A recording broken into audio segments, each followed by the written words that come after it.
চেহারা সুন্দর করার আমল। ভিডিওটা লাস্টের দিকে আমলটা বলে দেওয়া হয়েছে, তাই সবাই পুরা ভিডিওটা দেখবেন। আমলটি শোনার আগে ভিডিওটা শেয়ার করে দেন। আল্লাহ আপনার প্রতি খুশি হয়ে আপনার চেহারা অনেক সুন্দর করে দেবে। চেহারা সুন্দর করার আমল। অধিক আমল চেহারা সুন্দর করার স্থায়ী আমল। পরিষ্কার পরিচ্ছন্নতা ঈমানের অঙ্গ, আর সাজগোজ নারীদের স্বতন্ত্র বৈশিষ্ট্য। স্বামী স্ত্রী পরস্পরের জন্য পরিপাটি থাকাই ইসলামের শিক্ষা। এ ব্যাপারে নবীজি বলেন, আমি আমার স্ত্রীদের জন্য এমনই পরিপাটি থাকা পছন্দ করি যেমন আমি তাদের ক্ষেত্রে সাজগোজ করে থাকতে পছন্দ করি।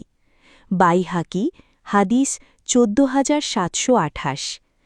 বাহ্যিক সাজসজ্জা করার সময় বা আয়না দেখার সময় এই দোয়াটি পাঠ করা উত্তম।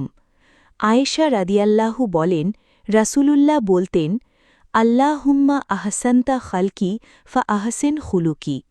বাংলা অর্থ, হে আল্লাহ, আপনি আমার চেহারা সুন্দর করেছেন, অতএব আমার চরিত্রও সুন্দর করে দিন।